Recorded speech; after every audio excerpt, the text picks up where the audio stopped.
The football world is descending on Indianapolis this week for the NFL Scouting Combine, and the Indianapolis Colts are deciding which players they like best in the 2024 draft class. So, who are the Colts' potential targets on the defensive side of the ball? Let's talk about it. Welcome to the Horseshoe Huddle Podcast presented by Fan Nation on SI.com, part of the Fans First Sports Network. My name is Andrew Moore, and I'm joined here, as always, by my fellow writer, analyst, and co-host of the Horseshoe Huddle Podcast, Drake Wally. Drake, last Thursday, we ran through the offensive guys, talking about who the Colts were really going to have their eye on this week. Now it's time to switch gears. We're talking about the defensive side of the football, where some people might argue is the bigger need for the Colts when you look back at last season. You know, an inexperienced secondary may need help there, more consistent pressure on the quarterback. There's a lot of different angles that the Colts could go about this as far as adding players from this draft class on the defensive side of the football.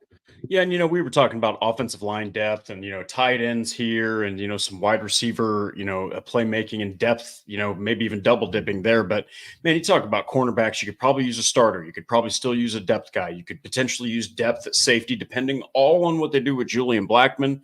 Hell, who knows? They might go early with a safety, maybe even first round. Who knows? I mean, the defense really suffered, I think, at times, because even with Gardner Minshew leading the offense and rotations happening on the offensive line, the Colts still routinely scored 20-plus points a game. So you're not as concerned, in my humble opinion, you're not as concerned about the offense as you are the defense, especially if Anthony Richardson's, at the helm. So I'm excited to talk about these guys. We're going to cover every single position that I think the Colts are going to be watching, that we think the Colts are going to be watching, and just some guys that you and I both, whether we're different on some or we're the same on some, we're going to talk about who these, front office guys, Chris Ballard and such, the scouting guys are going to be watching during the combine. They're going to keep a close eye on these guys because you cannot have a 28th ranked scoring defense again under year two of Shane Steichen. A lot of high-level athletes on the defensive side of the ball in this draft class, which is right up the Colts' alley. So there's going to be plenty of guys to talk about tonight. The chat is already popping off. Stats Matt, what's up, gents? Let's learn about the fun side of the ball. Stats Matt, a defensive guy, always loves to talk that side. Sarah is in the chat. Hey, Drake and Andrew, I love the defensive players in the draft. We do too. There's a lot of good options for the Colts. And of course, we've got Deep in here. Hey, y'all, let's talk ball. So let's just get right into it, Drake. And of course, we appreciate you all so much. So if you haven't done so already, please go follow us on all of our socials, like Horseshoe Huddle on Facebook, follow at Colts on FN on X, and subscribe to the Horseshoe Huddle YouTube channel. Hit that bell so you know when Drake and I go live every Monday and Thursday night. And we're getting close to free agency, so you'll want to make sure your notifications are turned on for any breaking news episodes. Only 8 subscribers away, guys. I don't like to go on Twitter and ask for subscribers. I think that's cheesy. So please go spread the word. Go tell people to go go subscribe. Get us to 2K, and then Drake won't be the only one drinking on our shows. I'll be indulging in some adult beverages as well. So, and then after you subscribe to the YouTube, but say you can't catch us, maybe you're like Stats Matt and have to make a 7 o'clock Walmart run. Apple, Spotify, Google, wherever you're listening to podcasts, we're obviously on there as well. So make sure you subscribe. Give us a 5-star review so we can reach other Colts fans just like you. So Drake, let's talk defense. And of course, it's the same conversation as the offensive side of the ball. High-end traits, high-level athletes. That is what Chris Ballard, Ed Dodds, Morocco Brown, and this team are going to be looking for to add to Gus Bradley's unit. You're looking for those guys with the long arms, the quick burst. You want to have the explosiveness that Chris Ballard wants to add to this team. It doesn't just apply to the offensive side of the ball; it applies to the defenders. You want to have guys that can have that speed, athleticism to stick with these high-powered offenses.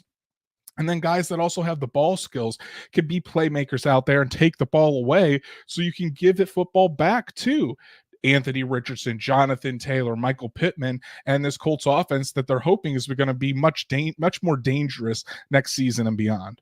Yeah, and like explosive when you're talking about defense. If you're talking about the front, you're talking about guys that can get to the quarterback consistently, force fumbles, constant pressure. With linebackers, it's efficient tackling. It's tackling, in the running game. It's providing help when it comes to coverage. And then for the secondary and safeties, I mean, it's easy. You're talking about guys that can take away the ball.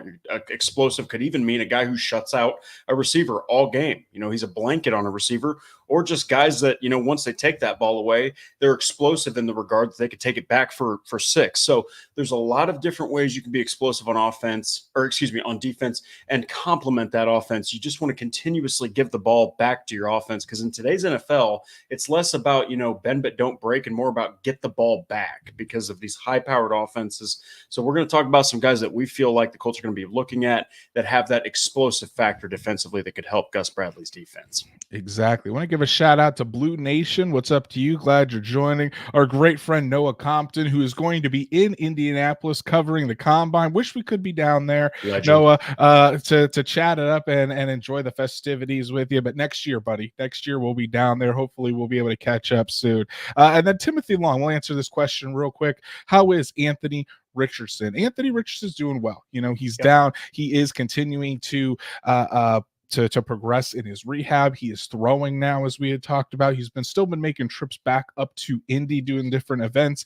But Anthony Richardson is progressing very well in his rehab, so no worries about that. But Drake, let's talk about the probably, or arguably, I should say, the biggest defensive position that the Colts are going to be looking at this draft: cornerback. Obviously the youth on that in that position group. Last season, starting two rookies for the majority of the year in Juju Brents and Jalen Jones, and honestly, they did hold their own. They took their lumps at times, obviously, like any rookie would. But in my opinion, Juju Brents, as long as he can stay healthy, I think you've got a starter that's a very solid to good starter there on the outside in Juju Brents. Jalen Jones, I think, definitely showed some promise, but you definitely want to add some competition. And then, of course, the Pro Bowler Kenny Moore in the slot there. Kenny Moore is a free agent. I would still expect him to be back with the Indianapolis Colts, but in my opinion, you got to look for a ball hawk at the cornerback position, someone with more speed, say, than Juju Brents. In my opinion, Juju Brents is more of the physical cornerback rather than a guy that's going to stick with you with that burning speed. So you want a guy that can take the football away, stick with those wide receivers deep, and really be that burner on the outside, opposite of Juju Brents. Yeah, and you've got Juju Brents and Jalen Jones, both physical corners. Kenny Moore, the second, is without question the best corner in the room, but he's more of the slot specialist. So outside of that, you really don't have a guy that can keep up with the speedsters. It was Dallas Flowers, who people forget that, I mean, in 4 games, he actually was doing pretty good coverage-wise, and he's the speedster. He was a return specialist that was one of the best in the NFL in 2022 with Bubba Ventrone as his coach. So you can't bank on Dallas Flowers, though, and a 4-game sample size and say this guy is a starting cornerback on the outside. You got to get somebody else who's got the speed and the ball hawking capabilities to help out guys like Juju Brents and Jalen Jones, who, as we saw with Juju Brents, sometimes you can exploit him with speedier receivers. And Jalen Jones is still a 7th-round pick who actually filled in for Dallas Flowers, who never really lost his starting position outside of an Achilles injury. So we're going to see if Jalen Jones will still be playing as much as he did once Dallas Flowers returns, but you still need cornerback depth, and you probably still need a starter as well. Exactly. So let's talk about some of the guys that the Colts will have their eye on, or some potential targets. So for me, Drake, I know I'm kind of doing the same thing I did on Thursday. I'm going to give you guys an early round pick, a mid round pick, and a late round pick to start out, and we're going to just kind of identify why we think they would be good fits for the Colts. And chat, I've already seen you guys, some of you guys putting in there who you think would be good fits. Make sure you're throwing in your answers, and I'll highlight them here at the end of each position group. So Drake, kick it off for us, buddy. Who do you think would be some really good cornerback fits in this draft class for the Indianapolis Colts, and why? So I think right out of the gate, I do think that Kool-Aid McKinstry, he's more of the early round guy. He was without question the best defensive back for Alabama. He's got the length. He's got the kind of I think, physical prowess that you're looking for in a Gus Bradley defense, because you have to think about the coordinator here. Gus Bradley's a secondary guy. Okay, he's very much attuned to the secondaries and linebackers more than he is the defensive front. That's more Charlie Partridge's thing. I just think that Kool-Aid McKinstry at Alabama, he exhibited enough physicality and enough of that length with his arms to really fit Gus Bradley's scheme. So if the Colts chose to go his way, realistically, I don't think they're going to. I'm just going to make that very honest, but there is still a chance they can make it happen, because you know what? You never know what's going to happen in the draft. What they see is far different than what we see. But more of the mid-round guy would be a guy like TJ Tampa. I absolutely loved TJ Tampa at Iowa State. So I'm actually looking at the grades here. He was just behind Miles Purchase at 78.3 coverage grade. And if you look at this guy's stats, that's where it really kind of sticks out to me. The guy stood out in the pass defense game. He stood out in the run defense. He provided a lot of support in the backfield. He would penetrate those gaps. He would hit the edges, and he would tackle those running backs for loss, which, look, if you can have a cornerback that makes those kind of plays, it really screws up your offensive counterpart, because they're anticipating defensive backs don't like to tackle.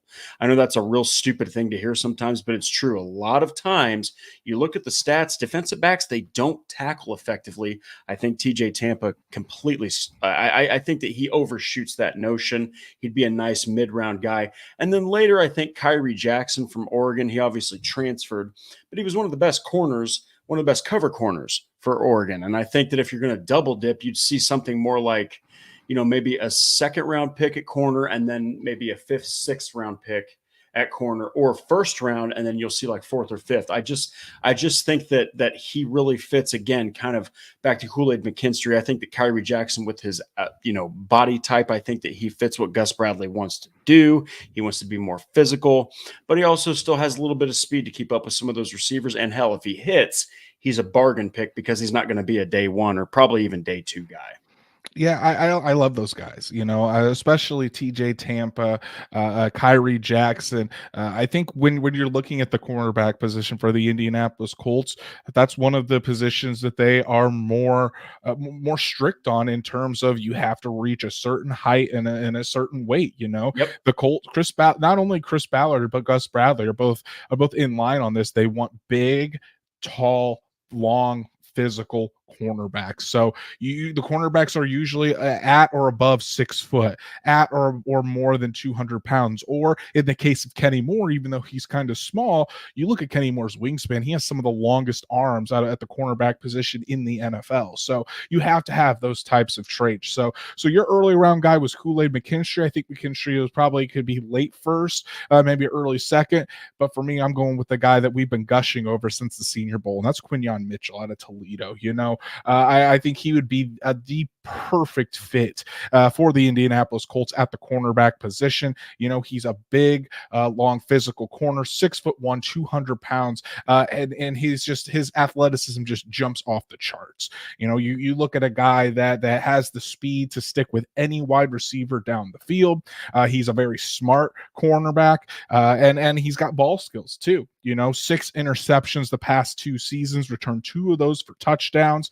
And while some people might knock him for playing at Toledo, it was because he did that by choice. After he had a couple seasons under his belt, he had offers to transfer to bigger Power 5 schools. He wanted to finish it out at Toledo. And when you saw what he did at the Senior Bowl, I know Noah was there firsthand, and Noah saw everything there.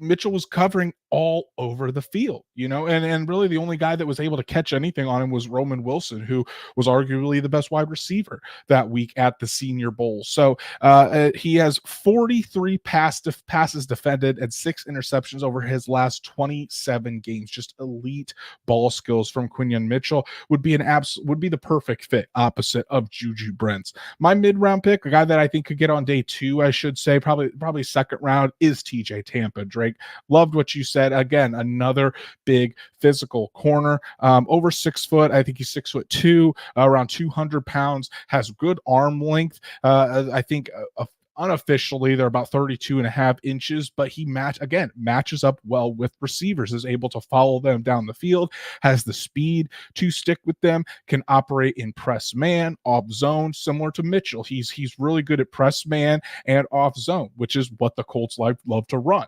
So they just fit really what the Colts want in their cornerback. So if the Colts don't go with Mitchell in round one because they're going to go with Brock Bowers in round one, let's keep that train rolling here. Then TJ Tampa in round two would be an absolute home run pick for the Indianapolis Colts. Talking about a later round guy, though, I know Stats Matt already put it in the chat, but Cam Hart out of Notre Dame. We're going to talk about the Notre Dame connection here. Cam Hart, another big, physical, athletic cornerback, 6'2", 200 pounds. Was a team captain at Notre Dame, and he's going to be exceptional this week. All three of these guys, when they test at the combine and are doing those drills, going to do a hell of a job on the field, going to get really high RAS scores for their athleticism. And Cam Hart, I think, is somebody that you could probably get on day three, maybe a fourth or a fifth round pick, probably on the fourth, probably a little higher, probably I would say fourth round pick at this point. But again, Cam Hart's a guy that you can put in man, you can put in zone, and he's going to deliver either way. So all three of those guys, I think, would be perfect fits for the Indianapolis Colts. Wouldn't surprise me one bit if any of those three end up on the Colts roster at the end of April. Yeah, and just to preface real quick, if you hear screaming in the background, no one is getting murdered. It's just my newborn getting her diaper changed. So don't worry. This is the new normal for the Horseshoe Huddle podcast as Drake and I become new dads. To introduce everybody to the screaming. But no, absolutely love. I love the Quinyon Mitchell pick. You know, that's a guy that we were talking about him early, and then after the Senior Bowl week, you know, he just jumps up in stock, and right now he's one of the top rated cornerbacks, ahead of even a guy like Kool-Aid McKinster, who before the Senior Bowl, I think, was rated before him. So he really showed a lot of ability in the one-on-ones. And look, everybody, me and Andrew can agree that Quinyon Mitchell, out of everybody, he's probably the best overall fit. And if the Colts wanted to take somebody at that number 15 overall pick, it's probably going to be Quinyon Mitchell if they want to go defensive back. All right, let's look what the chat is saying. Drake DSG Goodbar, our good friend, says, I'm all aboard the Quinyon Mitchell train. So we've got support there. Zen Edwards, Mitchell would be an excellent option, or Arnold. So Terrion Arnold, the other Alabama cornerback, he's probably going to be the first cornerback off the board. Would not surprise me if he goes top 10, maybe even 11 to 13. If Arnold is there, I would think the Colts would probably take Arnold over Mitchell, but I just don't see Arnold being available when the Colts are up to pick, but he'd be a great option. Stats Matt coming in here. We know the easy names: Arnold, Kool-Aid, Mitchell, Wiggins, Nate Wiggins from Clemson, Cooper DeJean, who I think would be another fantastic fit with the Colts out of Iowa. But he's also talked about Cam Hart, TJ Tampa, Kyrie Jackson. Yeah, exactly. So we're taking all Stats Matt's guys as he said. So it's very Stats Matt, we at least know that you know football, buddy. Joshua Belfield says, keep up the good work, fellas. I enjoy all the videos y'all put out. Y'all definitely do your homework and know what you're talking about. Well, thank you so much, Joshua. We appreciate all the support, buddy. And then Noah Compton here. You sure you're not a contributor for the Indy Draft Guide to Stats Matt? Perfect plug, because I forgot to mention it at the beginning. Go pre-order the Indy Draft Guide, guys. Just $9, and actually there's a promo code that I'll get to. But for just $8.99, if you use the code DRAFTMISS at checkout, gets you pre-order for over 225 prospects with write-ups. Their fits with the Colts, special features. It's the guide that Drake and I are going to be using all draft season. So make sure you go. The link is in the description below. Make sure you go to the site, enter the code DRAFTMISS for $1 off, and pre-order the Indy Draft Guide. So look at Noah Compton coming in here, reminding me of how to actually do my job and do it well by promoting the Indy Draft Guide. So really do appreciate that. Let's move to the safety position, Drake, because honestly, the safety position for the Colts could be an underrated need. But it's a safety class that doesn't necessarily have a first round talent. So you're probably looking at guys in the mid to later rounds if the Colts are going to get a safety. But so much can change at this position currently. Julian Blackmon is a free agent. Nick Cross and Rodney Thomas, while Cross played quite a bit to end the year, and the Colts, I think, are ready for him to take over. Is he going to take over at free safety or strong safety if Blackmon leaves? And what about Rodney Thomas II? Can he step back up? I don't know if the Colts have that confidence in him. So safety could be a place where the Colts add not only in free agency, but in the draft as well. Yeah, and look, we could go both scenarios. If they re-sign Julian Blackmon, you still need depth. Okay. If they don't re-sign Julian Blackmon, you are literally looking at Nick Cross and Rodney Thomas as your safeties. So in that case, you need to go at the highest end of the safety selection that you have in the 2024 draft. So either way, the Colts probably could use a safety of some sort, and we're going to dive into that position group right now. Yeah, and I think the safe for this, when you're looking at this safety group, obviously you want guys, again, high athleticism. You want guys that especially are smart in the back end, able to cover the deep half of the field, especially if Nick Cross is moving to the strong safety position. Do you want to be able to challenge Rodney Thomas there? And if Nick Cross is going to play more in the slot or in the box, excuse me. But either way, depth at the safety position is needed. So for my first guy, I think this guy is the number one safety in the draft, and it's Tyler Nubbin out of Minnesota. A guy that I think is able to play whichever position you need him to play. In this for the safeties, he can play that deep half of the field as the deep cover guy at the free safety. If you need him to play in the box or down close to the line of scrimmage, he can do that as well. He's a good word for him is fearless. He's not afraid to go after the football, whether it is in coverage. He's not afraid to go after a running back or someone with the ball and make a hard tackle. He can play all over the field. Just kind of a movable chess piece for Gus Bradley, and I really think that Nubbin would be a good fit for the Indianapolis Colts. If you're looking for another guy that's probably that second, third round range, Cameron Kinchens out of Miami, a guy that was down there at the Senior Bowl. This guy, definition of a ball hawk. Looking at Cameron Kinchens, according to looking at the stats here, and I this one from Dane Brugler of The Athletic really stood out to me.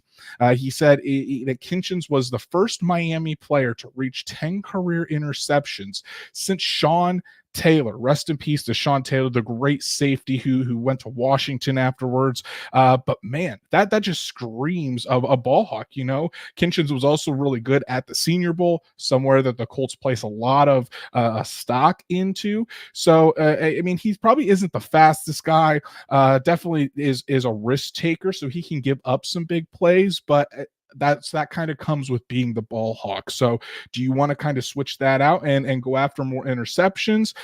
We'll kind of have to see, but I think Kinchens is going to have a really good week at the combine as well. And then another guy that I think you could possibly get, again, all these guys are probably day two guys. If you're wanting to see the Colts take a safety to have an immediate impact, probably on day two, second or third round. My final safety I'm going to talk about is Cole Bishop out of Utah. Cole Bishop, a guy that he again, kind of in the same realm as Tyler Nubbin. You can play him as a deep safety. You can play him in the box. Has good versatility as a safety, which I think the Colts like their safeties to have. Julian Blackmon plays both free safety and strong safety. Nick Cross, both free safety and strong safety. They want to make those guys interchangeable. It kind of helps with the disguises of the defense as well. So, but no matter when I turned on a couple of games of Cole Bishop, and really no matter where he was on the field, effort, that high motor from Cole Bishop. So I think he would probably be more on the depth piece end to start and could potentially be a starter on this defense. But I think the way how hard Cole Bishop works, you can just see it in the way he plays, would fit the culture of this Colts defense. So to me, those are my top three safeties that I'm going to be watching this week at the combine to see how they perform: Nubbin, Kinchens, and Bishop. Yeah, and look, I absolutely loved. You'll hear that one of my picks was actually one of yours as well, but I'm going to start off with Jaden Hicks from Washington State.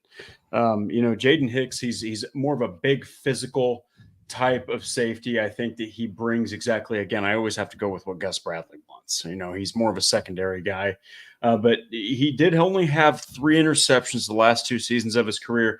But where he really excelled was that run defense, and he's more of your strong safety. So even if you do retain Julian Blackman, okay, you're talking about, like you said, even with Nubbins, it's probably an early second round pick at the highest. So maybe you want to shore that up and you want to push Nick Cross because, again, you traded up to get Nick Cross, when you drafted him. So I do think that Jaden Hicks has some allure to him. And then, of course, my middle round guy was Cameron Kinchins. And it's exactly what you said. It's because the guy just goes out there and he's a ball hawk. I mean, he has 6 interceptions in 2022, 5 interceptions in 2023. For a safety to get those types of numbers, that's fantastic. You know who that's reminiscent of? If you want to compare college to pro numbers, that's Jesse Bates from the Falcons, who absolutely destroyed the Colts. Okay, I think he got one of his 6 interceptions against the Colts, if I'm not mistaken. So you're talking about safety is overlooked. Cornerback is the glamour position in the secondary right now. Safety gets overlooked outside of guys like Antoine Winfield and the aforementioned Jesse Bates. I do think that Cameron Kinchins could be a steal if you re-sign Julian Blackman and you're like, we got Blackman and we got Cross. Because look, people, if they re-sign Julian Blackman, they're putting Cross at the free safety. They're not going to put Rodney Thomas there. So I think that if you do bring him in to compete with a guy like Daniel Scott, I think that Cameron Kinchins could be awesome. And then I think it's Sion Vaki from Utah, who I think our own Jake Arthur actually interviewed him at the Senior Bowl week, and he said, Julian Blackman was a guy, that I looked up to. Julian Blackman's a guy that I play like.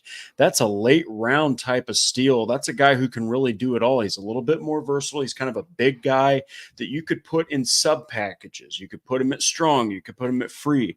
And again, with the safety position, it's all going to hinge on what they decide to do with Julian Blackman, because if they keep him, you're probably not going to see a guy like Jaden Hicks. You're probably not going to see a high-end safety. You might see more of a day 2, day 3 selection. But if they don't take Julian Blackman, they need to prioritize that position, because it was so much different in weeks 17 and 18 when Julian Blackman was out with that shoulder injury. That was a different Colts secondary, because he's the communicator and the general of the secondary and makes a lot of calls that you just did not see in week 18 against the Texans with Cross and Thomas Jr.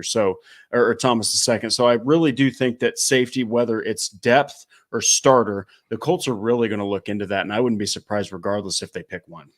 And a lot of this can change after free agency. There's going to be some decent safeties out there for cheap. A guy that I'm really high on as a free agent is Alohi Gilman from the Los Angeles Chargers.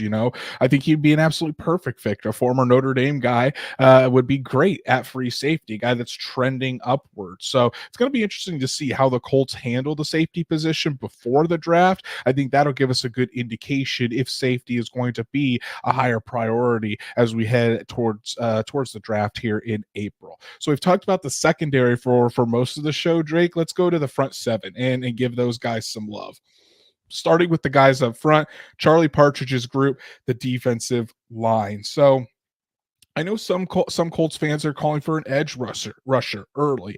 Definitely, there's a need to add some depth behind the defensive tackles in the middle with DeForest Buckner and Grover Stewart to get some depth in there, especially for Grover Stewart's position at the one technique. But as far as if the Colts are going to prioritize edge early in the draft, I just don't see it. The Colts are really high on Samson Ebukam, Kwity Paye, and Dayo Odangbo. They've invested a lot in Paye and Odangbo with first and second round picks, both of them entering year 4. Odangbo will be on a contract year. If Paye doesn't have his 5th year option picked up, he's also on a contract year. And both those guys are coming off of career years as well. Yes, they both still need to improve. Paye as a consistent pass rusher. Odangbo probably needs to improve in some areas as well. But I don't don't think that the Colts are. I think the Colts are more looking at outside help. What the pass catchers, the cornerbacks early in the draft, and to me, it seems like pass rusher is going to be a mid to late round pick. But still, you're looking at guys that are going to be extremely athletic, really long arms, that quick, explosive first step. Those are the type of players, the players that are going to get consistent pressure on the quarterback, and then inside on the defensive line at defensive tackle, guys that are big run stuffers. I think those are the types of guys that you're going to look at, or who the Colts are going to look at potentially in this draft class. Yeah, and look, you're coming off of the Indy era sack record of 51. And I think the Colts told everybody, this is just like a theory. They told everyone their draft strategy with edge rushers when they canned Nate Ollie effectively and they brought in Charlie Partridge. They're saying that we have the guys we think are successful. We think we've got it all right here. We just need a guy who's going to help them with fundamentals, who has an aggressive approach, who has an exotic approach. And again, go read Zach Hicks's piece, our own Zach Hicks's piece on Charlie Partridge's approach to defensive front strategy, if you will. I think that the Colts are okay with who they have. I think that if anything, they're going to address more of the depth edge rusher, but definitely the depth interior, because we saw what happened when DeForest Buckner was all alone without Grover Stewart. You just double team DeForest Buckner and you just move Taven Bryan to the side. You got yourself a beautiful run lane right up the middle. So they're going to probably, if anything, I would expect them to draft somebody on the interior higher than they will somebody on the edge. I see Stats Matt has already put his guys in the chat, and buddy, we're going to talk about all three of them. So all three of your guys are going to get taken. But before we do that, I do want to address Noah's question here. What do you think about the early Grenard Colts idea? So Jonathan, I think it's Jonathan Grenard, if I remember correctly, pass rusher for the Texans, who's going to be a free agent, fairly productive with the Texans as well. A guy that I think would really fit Gus Bradley's system. You can have him be a rotational edge player. Probably would be the guy that you'd put behind Samson Ebukam, in my opinion. Samson Ebukam and Grenard on one side, Pay and Odangbo on the other. Boy, man, Drake, I would love that idea. I just don't know. I think Grenard's going to have a bigger market than the Colts are going to be willing to pay. But if not, man, I would love the idea of him being a rotational pass rusher in Indy. He'd be able to provide quality snaps and be able to get consistent pressure on the quarterback.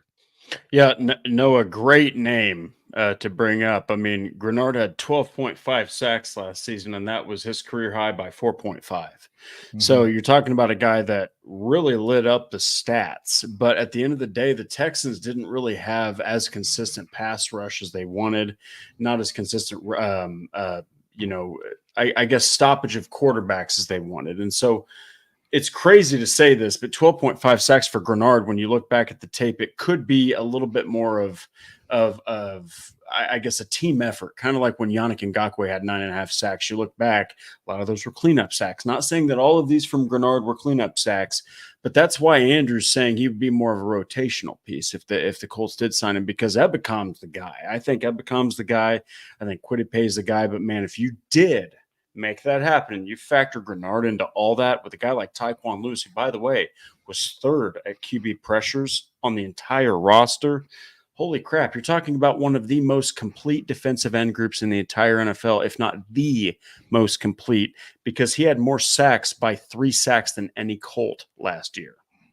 Exactly. So, and the thing is too, if he's there, Tyquan Lewis probably isn't back. It starts to get pretty crowded. But hey, I mean, I think overall Grenard's going to have a bigger market than the Colts are willing to pay. But if he does, that's definitely a boost for this unit. So, really good question, Noah, and we'll have to kind of continue to monitor that throughout free agency. But Drake, which pass rushers are you looking at? Obviously, it's probably not going to be a Dallas Turner, who is probably the number one pass rusher. Laiatu Latu, we'll kind of have to see. He was fantastic at the Senior Bowl. We'll kind of have to see how his medicals do at the combine. But who are some of the pass rushers that you think would be really good fits with the Colts if the Colts do decide to take one in the earlier or even late rounds of the NFL draft? I'll start on the other end of things. I'll start on the late rounds. It's a guy that was actually on the same team as Leatu Latu, and that is Grayson Murphy for UCLA, who originally was with North Texas. I think it's the Mean Green as their mascot. So he goes from there and he comes back and he gets 5 sacks and then 5 sacks. So he's a depth guy, but he's also, here's why I think the Colts would love him in the late rounds. He's played inside, he's played outside, and he's played defensive end. He's played every single position, and he can rush the passer. So I just think that that's a defensive end signing right there, or a defensive end pick for the Colts. I think that they're going to go more depth. I truly believe that they think that – I still think that they believe anyway that Pay and Odengbo are the guys. So I think that that makes a lot of sense. And then, of course, if we're going early and then mid – for interior, T'Vondre Sweat. I've been all over this guy from Texas. He's an absolute monster. He currently, I'm looking here, 6'4", 330 to 340 pounds, and this guy absolutely destroys the interior. So if you can get him, and you're talking about putting him behind a guy like Grover Stewart, I mean, this is a guy that in a year or two could push Grover Stewart. And on top of that, right out of the gate, he's going to be behind him, and you're not going to miss a beat if Grover Stewart takes a breath.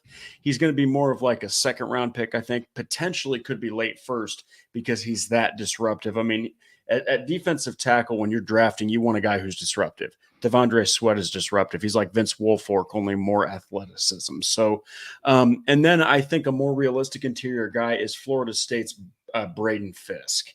Braden Fisk, I'll steal what Andrew said about Braden Fisk just because it's so accurate. Explosive.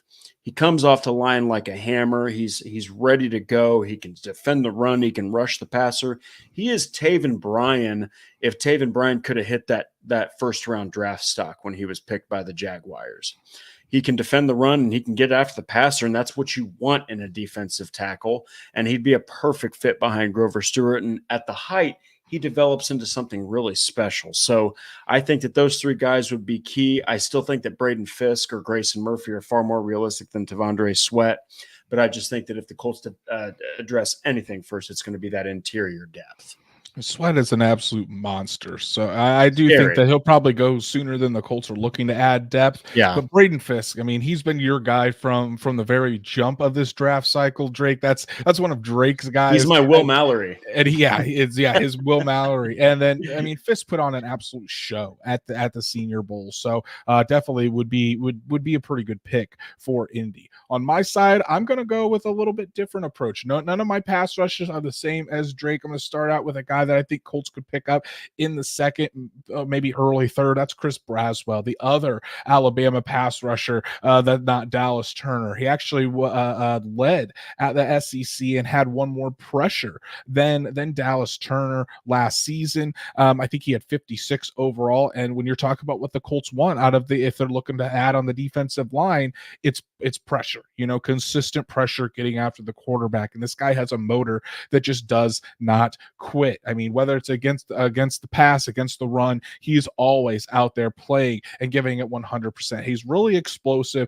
I do think that he is still a little bit raw. Needs to have a defined pass rush plan, but he's as Noah says in the chat, he's an athletic freak. He's going to test out of the building at the combine, put on an absolute show. I think Braswell could be a really good start out as a rotational pass rusher, strictly on maybe those third downs where you just have a guy that pins his ears back and tell him to go get the football. But working with Charlie Partridge, I think you could see Braswell turn into a really solid pass rusher for the Indianapolis Colts. For my depth guy in the middle, I'm going McKinley Jackson, Drake, out of Texas A&M.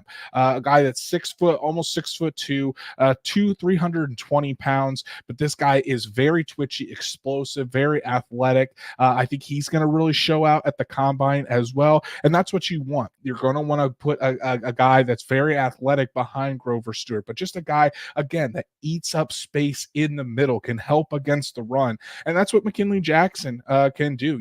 He's got a good power to him as well. Maybe he doesn't get off of blocks as well as you might want, but again, a guy that you can get probably in the third, fourth round and he'd be a perfect fit behind Grover Stewart. So that way you're not asking Grover Stewart to go out there and play 70% of the snaps. He can take some plays off, be more rested, because Grover Stewart, while he is still playing at a high level, he's going to be over 30 years old. So you definitely want to monitor that. But I think McKinley Jackson would be a perfect athletic nose tackle for the Indianapolis Colts. And then my final pass rusher, I'm going with the guy that's maybe one of the most raw pass rushers in the entire draft class. That's Austin Booker out of Kansas, Drake.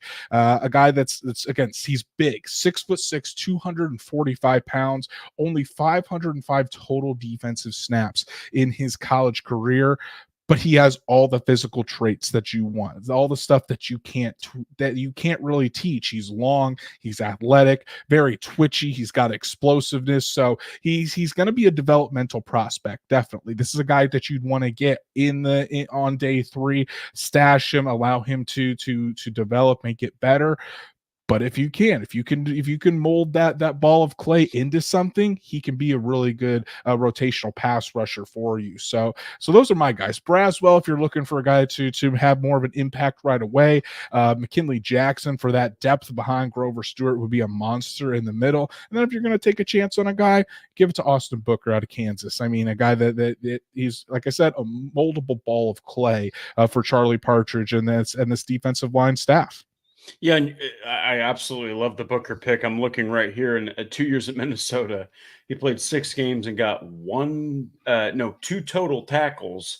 But then as soon as he goes to Kansas, he has 40 solo tackles, 56 total, 12 for loss, 8 sacks. That sounds kind of like the Anthony Richardson equivalent of a defensive end. So look, if a guy like that hits late, holy cow, you look like a draft genius, which you know what Ballard likes to do. He loves to hit on those day 2 and 3 picks. Exactly. So defensive line, while it may not be at the top of the priority list, the Colts always are looking to add in the trenches, both on the offensive and defensive line. So definitely pay attention to that. Now, with our final group, and one that the Colts may need to add, considering their $100 million man at this position is no longer with the team. That's linebacker.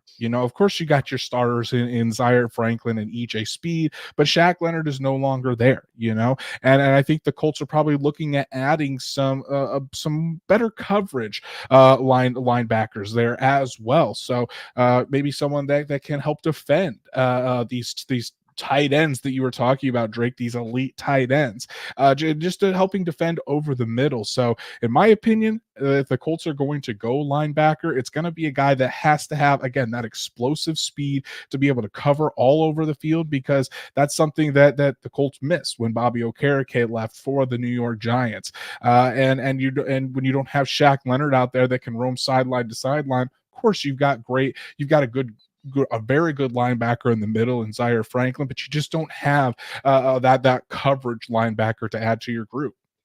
Yeah, and look, at the end of the day, the teams that really have, I mean, all 4 of the teams that were in the conference championship had an elite tight end, and you really need to be able to cover that group, because there's actually teams out there like the Jacksonville Jaguars that are within your division that are able to take a guy like Evan Ingram, who's more of a big slot receiver, and they're able to just absolutely burn you with him. So yes, you need to get better at covering in the middle.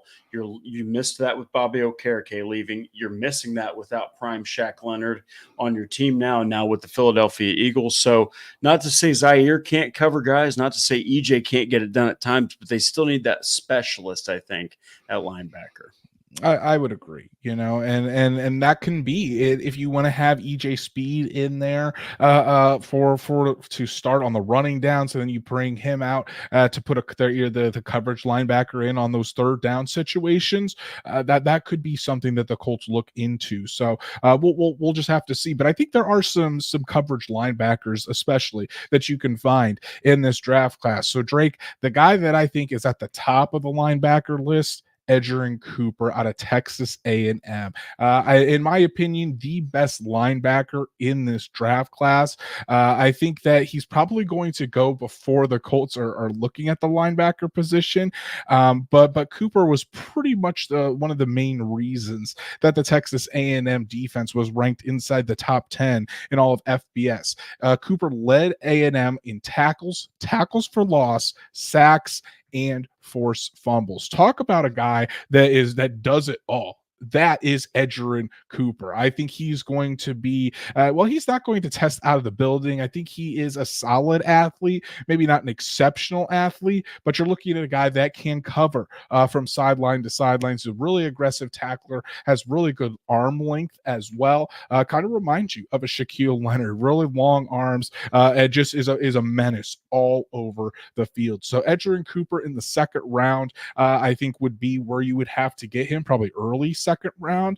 Again, do the Colts go after a linebacker that early? I'm not exactly sure, but if they do, it's got to be Edgerrin Cooper. For me, another guy maybe in the third round range, Cedric Gray. Maybe late second, early third, I should say. Cedric Gray out of North Carolina. Drake, if you're looking for a coverage linebacker, this guy is it. He's explosive. He's rangy, can cover ground in the passing game, like I said, but also in the run game. He does tend to miss some tackles. I think he's got 57 missed tackles in his 3 years at North Carolina. Definitely has to shore that up.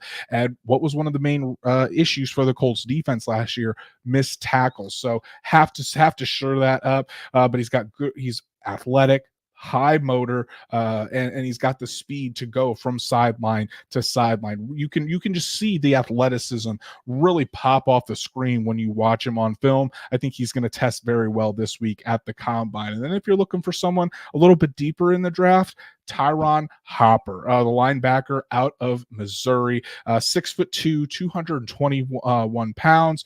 He's got, again, this is one of the faster linebackers you're going to see in this class. He is a guy that can stick with running backs, tight ends down the seam. He's going to be a guy that you probably start out on special teams, but hey, the Colts have had success with that. Zaire Franklin and EJ Speed both started out on special teams, worked their way up. Hopper could be the next in that line of developmental linebackers that end up having a big role with the Indianapolis Colts. So I think all three of those linebackers, though, they're athletic, they fly all over the field, and they're good in coverage. That's really what the Colts need at the linebacker position to pair alongside Zaire Franklin and EJ Speed. Yeah, and look, at the end of the day, it's either that if you don't get a coverage linebacker, you want to get a linebacker that is a value pick because they're probably not going to go high on a linebacker, but they're also going to want somebody that's versatile. And so if I'm going back to front, I'm talking about, I think it's Edefuan Ulafogio from Washington. So this is a guy that when you look at his college football reference statistics, 6 years. Okay, now he went through a lot, but then finished pretty strong. He had 3 sacks his final season. He had an interception. He had 3 passes defended. Here's the thing about Ulafogio is he has versatility at linebacker. So you could probably put him on the edge. You could probably also put him in coverage sets, but he could also defend the run. So that's a guy that in the later rounds, he might show a lot of value to a guy like Chris Ballard. Then Junior Colson from Michigan. I really liked him just because I feel like he really supports the run. I love linebackers that support the run, but he still has aspects of a coverage linebacker. He's only 230 pounds for a linebacker, which is very reminiscent of Shaquille Leonard's body weight. So this is a guy that I think with a guy like Cato June in the building, I really think that he could potentially get better at the coverage. I think that you might be able to already have that run defense prowess, but you're going to need to probably work with a guy like Colston on his coverage skills. But the one that I think, if you're looking for a coverage linebacker, I think that Peyton Wilson from North Carolina State, absolutely love what I saw on tape from him. And you're talking about a guy that's got a career total of 7 interceptions. He's got 4 in the last 2 years, 3 in his final year, 6 sacks, 138 total tackles. This guy's the whole package. Now, he's more of I think, a round 2, round 3 guy. But man, if you really want to solidify that depth position at linebacker or the coverage spot, or even the LB3, if you want to call him that, because it's mostly speed and Franklin. And then after that, it's pretty much like Grant Stewart or Ronnie Harrison Jr., who was converted from safety to linebacker. If you want to solidify that, I really do think that a guy like Wilson makes a lot of sense. He's not going to be a first-round pick. If he falls to the third round, holy cow, that could be a really nice pick for the Colts. And I think he offers a lot at a position where it's increasingly getting more and more apparent that it needs to be versatile as well. I think the big thing on Wilson is just going to be his medicals. You know, Yeah. he's had quite a few injuries. That's why he's been there for 5 years. Exactly. Yeah. And I think he's going to test out of the building. You know, he is an incredibly athletic linebacker. It's all going to be about those medicals. But so let's look here. And we got the CFO, Patrick Ryan, here saying Edgerrin Cooper and Peyton Willis, full stop. Obviously, our top two guys in this linebacker group. It's going to be interesting to see those guys probably going round two, if I would have to say. Patrick also says Cedric Gray is a depth piece project you can get in the third, while Cooper is a day one starter. Absolutely. Gray probably in the third is where I see him, and then DSG Goodbar. Hopper is a good call. Definitely a development guy like they saw in speed. So that's where you got to look with, I think, the linebackers, because they have those starters in Trench, in Franklin, and speed. You're not going to look necessarily for that high pick, probably like they did with Shaquille Leonard when Ballard and when it was in his second season, you know, seeing that difference maker, unless they truly do see that difference maker in Edgerrin Cooper and think that he would really take this defense to the next level, then potentially.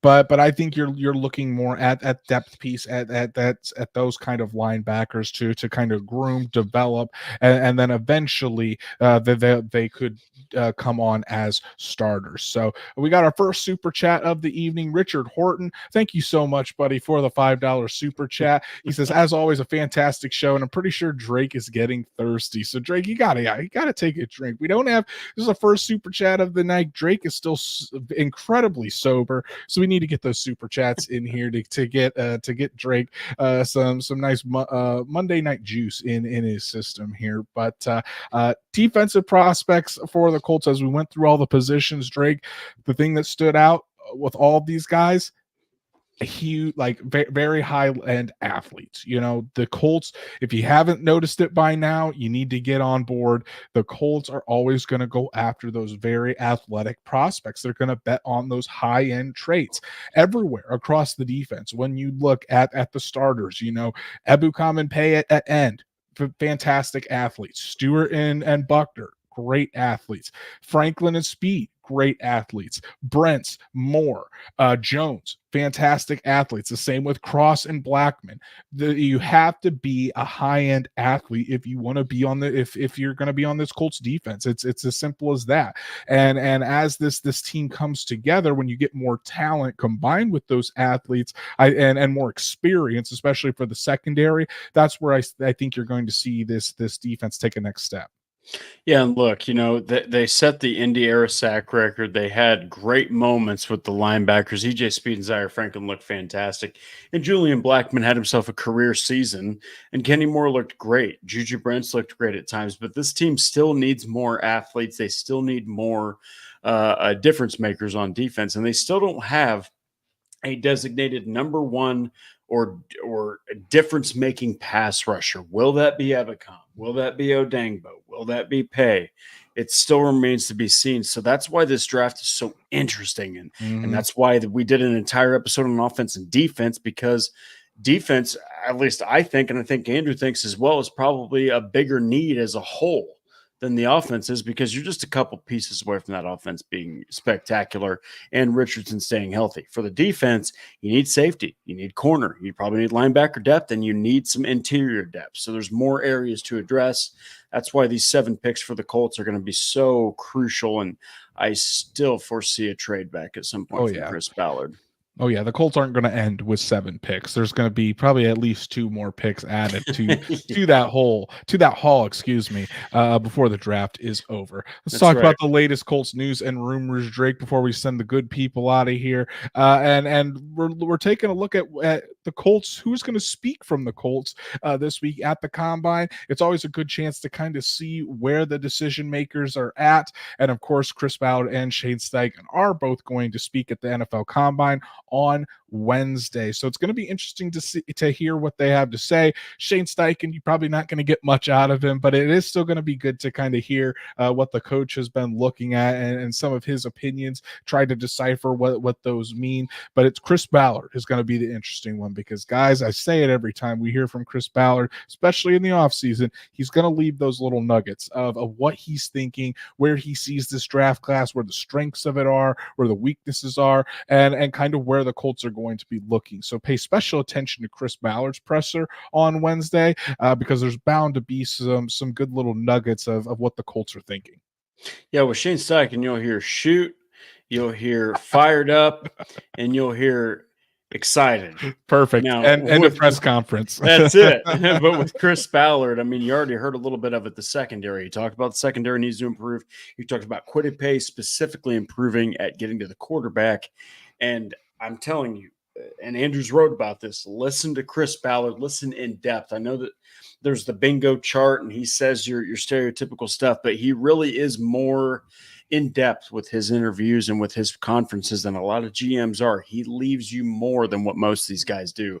So just pay close attention to what he says, because if you listen closely enough, almost every single year he's been GM and he's done a press conference to any capacity, it usually happens with the way that the Colts go, especially with the draft. And you guys already know I'm planning on writing my analysis on both what Chris Ballard and Shane Steichen have to say at the Combine on Wednesday. So I'll tell you if I hear any of those nuggets. So make sure to read my piece on those two on Wednesday or Thursday. Sarah, adding to the latest news and rumors, the Colts announced their new coaching hires today. So we already knew who these hires were going to be. Obviously, Charlie Partridge as the defensive line coach, Alex Tanney as the pass game coordinator, and then I think it's Justin Hamilton. Drake, you're the one that wrote the piece on this. Justin Hamilton as the assistant defensive backs coach, as well as some others that got some title changes, but all of the coaching hires and all the staff changes are now in place for the 2024 season. Yeah, and look, I believe it was the only one that wasn't mentioned there would have been Mike Minnis, who is now the my apologies. Is it the director of sports performance? Director of sports performance in place to Rusty Jones. So that's a big role, bigger role than people are really talking about. 34 years of experience. So these weren't really anything that anyone didn't already know, but these are official. And hey, all of these new hires that they've got in adjusted positions, when you look at that coaching staff, it's very offensive centric and it's very young. Exactly. And then our final rumor today, not really about the Colts, but the Colts could have interest. And I saw Patrick asked a question on X about this earlier this week. So figured we'd add this in here. But the Dolphins, the Miami Dolphins, it's been reported that they are going to release Xavier Howard, their former All-Pro cornerback, when free agency begins here in a couple of weeks. And could the Colts be a potential option? Drake, I know you wrote a piece on this of the 3 reasons why the Colts should sign Xavier Howard. So what do you think? Why? Let's give it to us right here. Why do you think the Colts should go after Howard, and how realistic do you think it is? To make it very brief, I think that it's actually, I think it's more realistic than what it's not. Let's just say that. You're talking about a guy that has he's led the league in interceptions 2 different seasons, and he's coming off of 2022 being a Pro Bowl season. This is the first season where he just absolutely fell off, and the Dolphins were like, you know what? We're good. I think the Dolphins are going more young. He is 30, which 30 is the magical age to really start to get concerned about cornerbacks. Let me take you back to Stephon Gilmore, okay, who absolutely balled out for the Indianapolis Colts. This gives me Stephon Gilmore vibes. I think that Xavier Howard gives me a lot of Stephon Gilmore vibes. He had nobody to help him out outside of a betting Isaiah Rodgers who got canned from the team. I'm telling you, you got Xavier Howard. You sign him, I think that he's going to be warranted more of like a $9 million, $10 million a year contract. He's not going to make top dollar. I think that him and Kenny Moore with Juju Brents and Jalen Jones and Dallas Flowers or Quinyon Mitchell. I mean, my God, I just think that he makes perfect sense to hire for the Colts, to sign for the Colts. I think a 1 or 2 year deal, more like, I think 2 years. I think I predicted 2 years, $18 million a year. Let this guy go out there and prove it and make him prove that he still has it, because over the last 7-8 years, he's been one of the best defensive backs in the NFL. He had one down year. The Dolphins cut ties with him. I just think he makes perfect sense for the Colts with their cap situation. Yeah, definitely coming off of a down year last season. I'm going to be very interested to see what type of market Howard gets. I mean, he's a guy that, like you said, Drake, he is closing in on 30. So that is usually the magical number where you typically see cornerbacks start to fall off.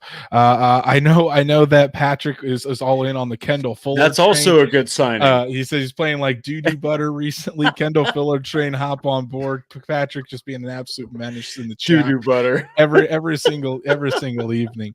But you never know. You do make a good point. It does kind of, you could talk about the comparison to Stephon Gilmore. I think Gilmore was playing at a higher level than Howard, but you never know. A change of scenery, being doubted, it could bring some life into Xavier Howard and bringing some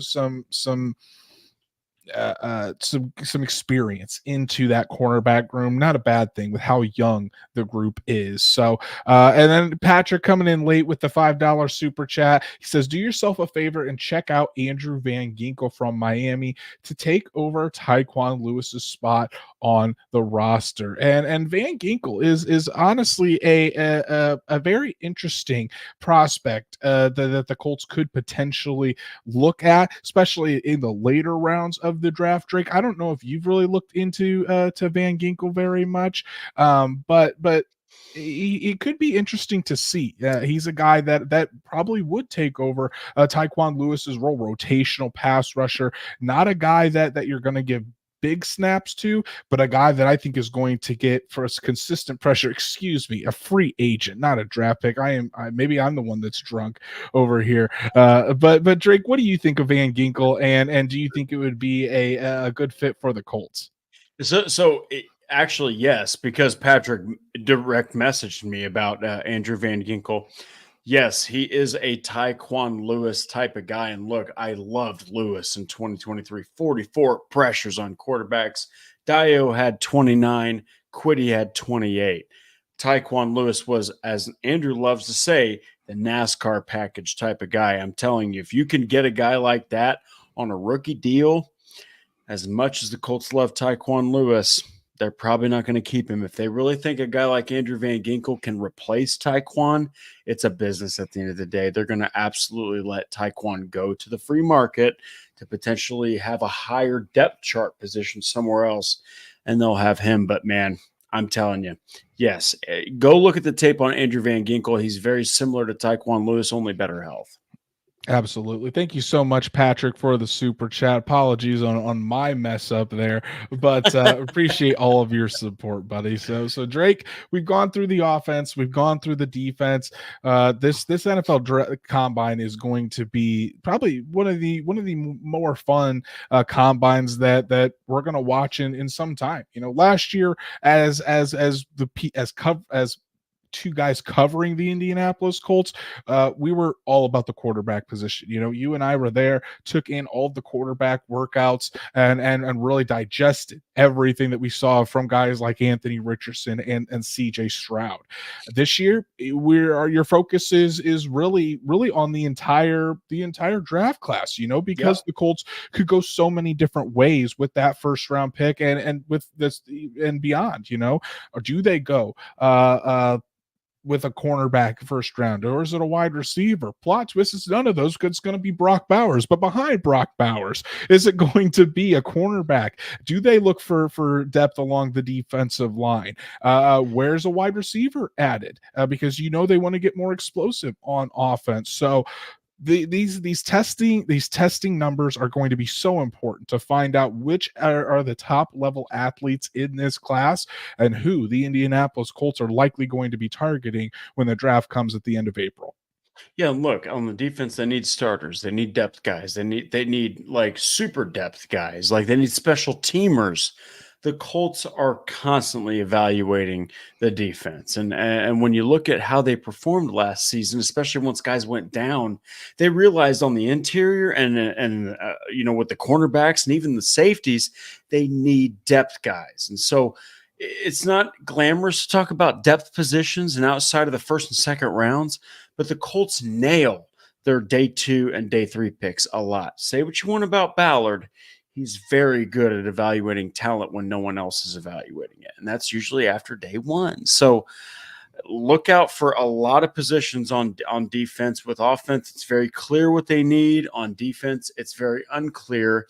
And it's different this year because it's not just a quarterback that they need, and the coach and the quarterback are out of the way. So keep tabs on every position, especially on defense for the Colts this season during the combine and during the NFL draft.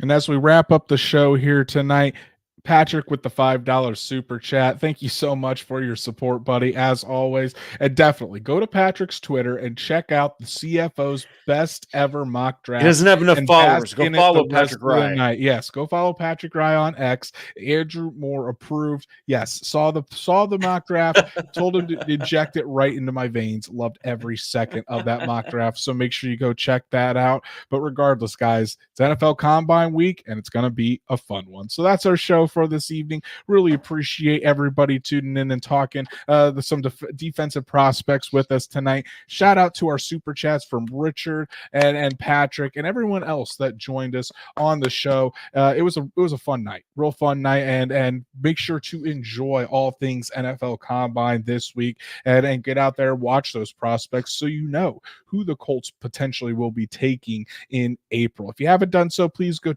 follow us on all of our socials, like Horseshoe Huddle on Facebook, follow at Colts on FN on X, and subscribe to the Horseshoe Huddle YouTube channel. Hit that bell so you know when Drake and I go live every Monday and Thursday night, and for special breaking news episodes so you never miss us live. And if you can't catch us on YouTube, no worries. Apple, Spotify, Google, wherever you listen to podcasts, we're on there as well. So make sure you subscribe, give us a 5-star review so we can reach other Colts fans just like you. Also, don't forget to pre-order the Indy Draft Guide. Over 225 prospects going to be in the 2024 edition of the Indy Draft Guide with features, fits for the Colts, their strengths, their weaknesses, all of it. It's the guide that Drake and I are going to use all draft season. Use code DRAFTMISS at checkout to get $1 off, and the link is in the description. So make sure you get your pre-orders in for the Indy Draft Guide. Drake, as we wrap up, go tell the people what you've written on horseshoehuddle.com that they can go check out.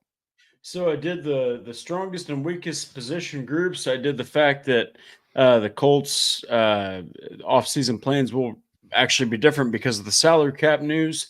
And then, of course, I highlight why the Colts should consider Xavier Howard. So just please go be easy on me. Please go look at my reasoning why the former Dolphins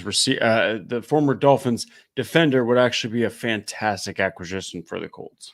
Absolutely. Make sure you go check those out. For myself, got a piece on there of which position groups and players the Colts are going to be looking at most diligently at the NFL Combine this week. So did a little bit of a deep dive into that. So make sure to check that out. And then I will also have my analysis from the Chris Ballard and Shane Steichen pressers at the Combine on Wednesday. Again, he's going to leave some nuggets, guys. So make sure you check out my piece on that in order to see what those nuggets are and what the Colts might be thinking moving forward. So check out those as well as all the other fantastic articles from our staff at horseshoehuddle.com. Go follow Drake at DWalsterDrake. You can follow me at Andrew Moore NFL, and we'll be back Thursday night to talk about the Combine, what Chris Ballard and Shane Steichen were talking about, and everything else Colts football to catch you up on all the different news, the latest rumors, everything. We're going to be here talking Colts football again on Thursday night. So until then, enjoy the week, enjoy the NFL Combine,